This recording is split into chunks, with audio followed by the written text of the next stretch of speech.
Atë Nikol Gjufka, përshëndetje. Përshëndetje, faleminderit shumë për ftesën. A lun shahat?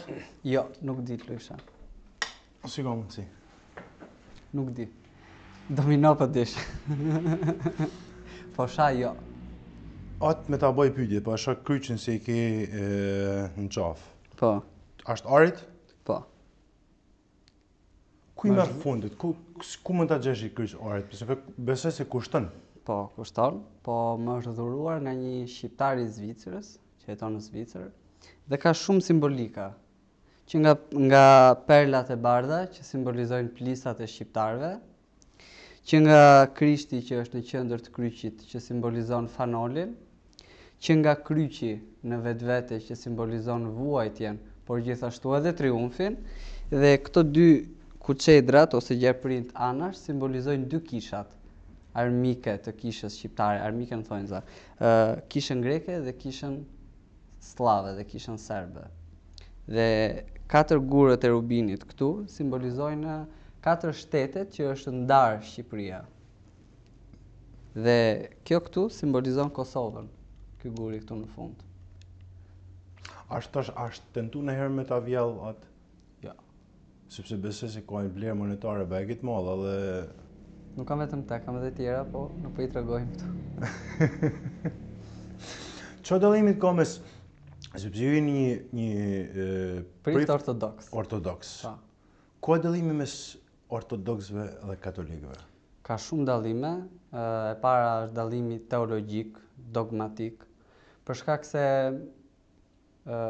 Kisha Katolike, për shembull marrim një kështu të thjeshtë që edhe ata që na ndjekin na kuptojnë. Kisha Katolike e ndalon martesën tek të gjithë klerikët në Kishën Katolike. Pra prishterit nuk martohen, nuk kanë të drejtë ke një familje. Për shkak se mendojnë që nëse do ke një familje, gjithë përqendrimi i tyre nuk do shkojë më tek kisha, por tek familja. Ndërsa Kisha Ortodokse thotë që një prift i mirë pa një grua në krah nuk është i mirë. Sepse nuk mund të flasësh për familjen, për shembull nëse ti nuk e përjeton, mund të flasësh patjetër, por nëse ti se përjeton, nuk e prek ç'është familje, ç'është fëmia, problemet, kënaqësitë që ka familja, nuk mund të flasësh dot me shumë siguri. Pastaj është hierarkia fetare, për shembull katolikët në të gjithë botën drejtohen nga Papa i Vatikanit dhe Papa njihet nga katolikët si i pamëkatshëm.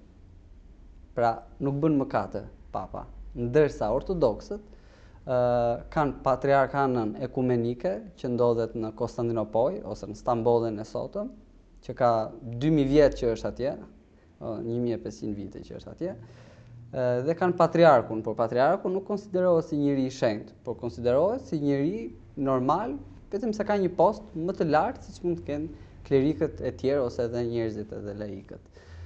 Pastaj është arkitektura e kishës që dallon shumë. Këto janë liturgjia, po ndërpres, po këto janë dallime, për shembull martesa, këto okay, e kam fjalën nga ana e fesë. Çai don, për shembull, pse kemi kaq shumë fe të ndryshme, vetë nga feja kristore, çai ku dohen, ku është momenti që ortodoks dhe katolik nuk janë të një mendimit, cila është ajo thelbi kryesor? Shiko, këtu hym pastaj në teologji. Dhe që të shpjegosh teologji dhe që të arrish të kuptosh teologjinë është pak e vështirë, megjithatë po e cek pak fare. Kisha Katolike në liturgjinë që ajo ka, që ajo përmban, është më e thjeshtë. Pra nuk kanë shumë këndime, nuk kanë kore, që kanë kishat ortodokse, mënyra e lutjes është e ndryshme, për shkak se ne ortodoksët nuk i lejojmë statujat brenda në kishë. Pra kjo është teologjike, dogmatike, shumë kryesore. Nuk i lejojmë statujat në kishë, por vetëm ikonat. Dhe çfarë është ikona në vetvete? Ikona është thjesht një imazh i një njeriu që ka bërë jetë shenjtë. Për shembull, Krishti, Shën Maria, Shën Nikolla, Shën Spiridoni etj. Kurse katolikët i luten statujës, pra edhe i falen. Kurse ne, gabimi sipas nesh. Jo, kjo është ajo që kuptoj. Pastaj është të kungimi, është të pagëzimi, pra ka shumë ndarje. Por ne zakonisht themi lutemi për bashkimin e kishës, sepse kisha u nda nga sinodi, u nda katolik, ortodoks, sepse një ka qenë. Po, kjo është ajo që po duam të thonë, sepse dhe katolicizmi e njeh ortodoksin, pra Konstantinopolën, si kisha nën, që do të thotë, kisha katolike i pranon të gjitha shërbesat fetare që bën kisha ortodokse dhe i njeh. Ndërsa kisha ortodokse, flasim në gjithë botën, nuk i njeh asnjë të kishës katolike. Për shembull, një prift ortodoks, kur shikon një prift katolik, nuk e konsideron klerik prift, e konsideron njëri laik. Laik që do thotë që është i larguar nga feja. Jo, laik është ai që s'është klerik. Për shembull, juve jeni laik, nuk jeni klerik. Unë jam klerik. Hoxha është klerik, babai i teqes është klerik. Kurse besimtarët quhen laik. Po Kurani e ke lexuar herë prift? Disa herë, shumë herë. Shumë herë kam lexuar Kur'anin. Është libër interesant. Domethënë 90% aty është Bibla në Kur'an. Çfarë mendimi ka një prift ortodoks për profetin Muhammed për shembull? Tani çfarë mendimi ka një prift ortodoks apo çfarë mendimi ka At Nikolla për? Po At Nikolla është edhe prift ortodoks. I ka të dy orë. Dakor, mirë, është edhe Nikolla, është edhe At Nikolla thotë. Dakor. Dhe i herë Nikolla me At Nikollën kanë mendime që të kundërta, po që kur jep ti një mendim, nuk marrë thjesht si mendim jot personal, do të jepet edhe ashtu. Por unë e cilësoj, për shembull them, mendimi im personal është ky, pastaj teologjik, kishtar etj është ky tjetri. Më kupton? Po mirë, mendimi kishtar, teologjik, po. Teologjik, në rregull. Çfarë mendimi ka për profetin Muhammed? Nuk e njeh si profet.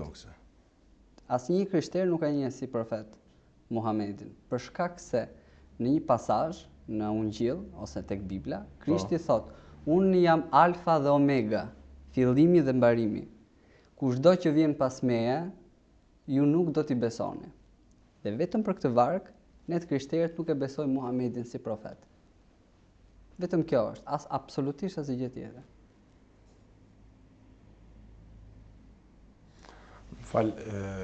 Thjesht po mendoja sepse unë me fe jam musliman. Po.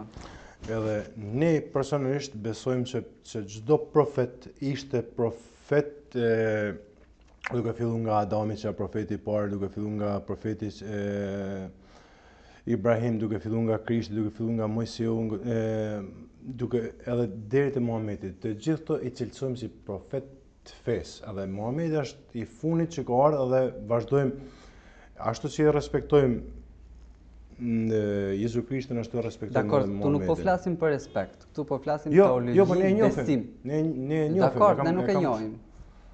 Vetëm për këtij vargu që thot Krishti që shiko, un jam fillimi dhe mbarimi. Pra un jam, sepse të krishterët e besojnë Krishtin si Perëndia i mishëruar. Pra, të krishterët thonë Krishti është vetë Perëndia i ardhur në tokë në trajtën njerëzore. Dhe prandaj Krishti në Ungjil, në këtë pasazh thot: "Unë jam Alfa, jam edhe Omega, unë jam fillimi edhe mbarimi. Shumë të tjerë do vinë pas meje, por ju nuk do t'i besoni atyre." Kjo është. Ti personalisht thot, si e njeh Krishtin, e njeh si një bir të Zotit, e njeh si Zoti i mishëruar, apo e njeh si Perëndia i mishëruar, jo vetëm unë, por të gjithë krishterët. Nëse nuk do ta njihja në këtë mënyrë, do isha bërë musliman. You are welcome. And you are welcome. Në qoftë se shumë fe. Po shiko, diversiteti është i bukur, ta dish. Është i bukur, po është edhe linja e pyetja. Është kompleks. Jo, linja e pyetja pse? Sepse nëse ka kaq shumë, nëse ka shumë fe që gjithë besojnë te një Zot. Janë dakord, të gjithë sepse pra, Zoti është një rrugët për të shkuar tek ai janë të ndryshme. Pse janë kaq shumë atë? Pse ka kaq shumë rrugë? Po sepse Perëndia ose Zoti ose Allahu, quaj si duash, i ka dhënë lirinë njerëzit. Lirinë e zgjedhjes. Për shembull, un kam pas shumë debate. Nëse gjithë rrugët të çojnë në një pikë Pse ka rëndësi, pse njëri këtë profet ose pse njëri është mënyra e adhurimit. Për shembull, unë nëse sot ndihem komod në këtë intervistë, erën tjetër kur të më thrasësh do vi 2 fish kënaqësi. Dikush nuk e gjen dot veten tek një podcast për shembull. Do një intervistë në një televizion kombëtar. Dikush nuk do në një televizion kombëtar, do një podcast. Pra është mënyra. Për shembull, dikush nuk pëlqen të lutet. Nuk mund ta krahasësh. Po mirë, dakor, ja po dal aty. Një fen me një podcast me një televizion. Po e bëj, nuk po e krahasoj, por po e bëj pak të thjeshtë, pak më të mëdha, pak më në ligjë. Kuptoj. Por nuk mund të kalosh të gjërat më të mëdha pa e shpjeguar një herë me gjëra të vogla, sepse ai që na ndjek nuk mund të ketë për shembull jo të gjithë kanë atë aftësi për shembull si ty ose si disa tjerë që ta kuptojnë. Njerëzit duan edhe pak thjesht. Okej, shpjegoj thjesht. Ishe po thoje. Po thoja për çfarë? Po thoje që pse ekzistojnë kaq shumë fe apo thjesht sepse shiko, është mënyra e të praktikuarit. Për shembull, disa njerëz kur shkojnë në xhami ndihen shumë mirë, lehtësohen, relaksohen. Disa të tjerë kur shkojnë në xhami irritohen, acarohen, mërziten, nuk i pëlqen atmosfera. Ama kur shkojnë në kish, ndihen mirë, mrekullohen, lehtësohen, heqin sikur heqin një barr. Pra është atmosfera e ambientit. Për shembull, pse në mesjet kishat bëheshin shumë madhështore, në mënyrë që ai që kalonte, donte s'donte, dhe të mos ishte fetar, tërhiqeshe nga ajo vepër.